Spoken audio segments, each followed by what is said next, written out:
Gil Gross, KGO, good to have you with us. So we've been talking about Jean Quan all day. The whole town's been talking about Jean Quan all day. Keith Olbermann was talking about Jean Quan on Countdown last night. Hey, Keith. Gil, how are you? I am fine, my friend. How you doing? Pretty good, pretty good. Saw some old friends of ours the other day at an award ceremony. Saw Harvey Nagler at an award ceremony. Oh, this cool. This is of no interest to your audience, but we've known each other since, like, 1981. So. Yeah. You and I have actually, you and I met each other first in 78. Is that scary? Yes. No, I remember that very well. I was going to let you tell that story, but I don't think, again, anybody's interested. No, nobody's interested. The main thing of it, where I can absolutely peg how long ago it was the first time Rhoda went on a date with me outside of town. Wow. Yeah. Well, we're happy to have, the upstate New York broadcasters, college broadcasters, were happy to have helped you facilitate that. We of course went out of business right after your appearance at our little gathering at Cornell University. But it was a great lecture, and we appreciate it to this day. Well, I gave you that advice: start in a small market, kid, and you'll make it someday. But you immediately, and 6 months later, you're doing sports in New York. My advice was really good to you, wasn't it? Yeah. Let's talk about what put Jean Quan on your radar last night. Well, goodness, I mean, this was I don't think one of the most prominent liberal heroes in the country, but she had great bona fides and great credentials, and her experience in the protests in 2010 after the Grant murder were, just put her in one particular position in the firmament, and to have been the mayor of Oakland when the extraordinary events of both nights took place just seemed implausible, and I use the word betrayal, and I think it's an accurate phrase. I mean, it just you can't do that. I don't know if I'm buying the latest explanation that she didn't know and she was out of town, that's another reason to call for her to resign if she didn't know and was out of town. Yeah, and in fact, I talked to the Vice Mayor at City Councilman Ignacio de la Fuentes at the beginning of the hour, and I said, "You buying that? I didn't know, I didn't order," and he just he didn't beat around the bush. Said no.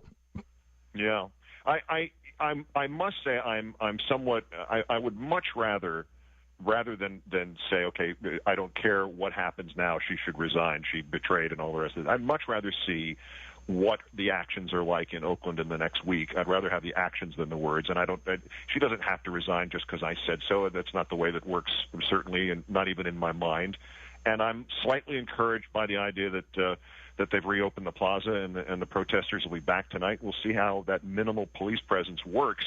If the community was in some way chastised by the national reaction to it, if the mayor was chastised by the national reaction to it and wants to deal appropriately, I'm for her under those circumstances. But she'll have to put up rather than simply talking up. But it's confusing. I got to tell you, we're confused here because one of the things we've been talking about. Okay, they're back. They tore the fence down. They're back in the grass. They're back. It was important enough to have the 200 police come in from all different communities and all of that the other night. So they're back, and now it seems to be, well, it's not actually that important to have the police come in. So it's just you try and figure out as a regular citizen of Oakland or any of the other communities around here with an Occupy, and there's tons of them here, as you can imagine, and you can't figure out what the rules are. Well, obviously, the thing is so new. I mean, we're just 40 days complete. This is 41 today, and this is not. This has taken the impact of this has taken virtually everybody involved in it, and in the response to it, from governments to media, by surprise.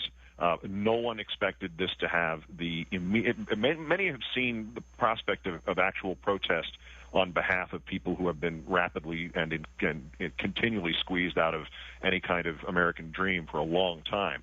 But nobody thought that once it got started, it would move quite this quickly. So, I even give a little latitude to governments and local governments that don't know what the hell to do, because to be fair to all mayors everywhere, they are squeezed between what they might think about the rightness of the protest and what they might think about the fact that the every city's tax base is largely predicated on a financial community of some sort. There are very few agricultural cities anymore. Yes. And you do have to provide, I think, these leaders, mayors, and otherwise, you have to provide them with a climb down. And if the climb down is to say, hey, I was out of town, I didn't know, it's not going to happen again, I'm willing to buy that once. If it, there's another raid Saturday night or next week or even next month, that's a different story. But for now, I think the leaders in the country need to get a little time to adjust to it and to get it right at least the second time, if not the worst. It sounds like you're kind of climbing down from the demand for her to resign. No, I mean, I think it needed to be said, and I still think that ultimately she needs to make a choice. So what I said was, in fact, that she needs either to resign or, in essence, repent and get rid of the people who were responsible for making this decision. I mean, that's the principal premise of it. If you're not going to address the failure of it in some way, get out.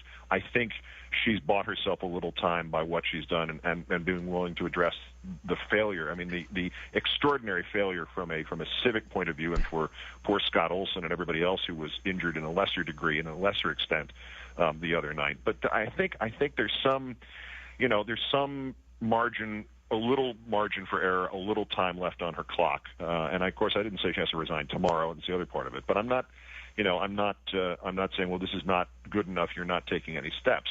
To see a government of any kind, even if there's steps backwards, react in the correct way to this it was like last night here in New York in the support protest, something we have never seen before. The New York police were almost as violent as they've been before, and they hit people in the back, and they hit serving Marines with batons, and people stepped on the street, and as soon as somebody stepped on the street, a cop came and knocked the guy down right to the pavement. On the other hand, when the protesters sort of outmaneuvered them onto the streets of Wall Street, the police backed off and let them protest on the streets without permits, which has never happened before. I think there's some awareness by the authorities that at minimum what they are doing is simply bringing more and more attention to the Occupy protest and earning them more sympathy and empathy. And every misstep by a policeman everywhere in this country, or a city planner or a mayor or whoever, every one of those steps, every one of those missteps have been the seminal moments in which this thing has quadrupled, quintupled, grown again, moved up exponentially. The pepper spraying of the women in New York, the Brooklyn Bridge arrests, Oakland. These are the key moments in the last 40 days, and I think maybe it's beginning to sink in now. Let's listen to what the protests are and give them as much latitude as we can, rather than try to crack skulls, because guess what? Every cracked skull is being recorded by 10 cameras. There's no way to stop that. All right. Listen to what I'm about to do to make up for my lousy career advice. Keith Olbermann's Countdown is on Current TV, which can be seen on Comcast and channels 107 or 125, Dish 196, or DirecTV 358. Thank you, Gil.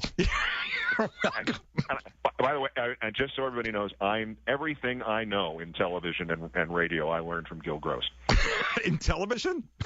Well, television is radio. It's like more pictures. There you go. All right, buddy. Here. I'll end it by doing this. There you go. Oh, thank you kindly. You're welcome. Keith Olbermann, Current TV Countdown. Take care, Keith. Take care, Gil. All right, man.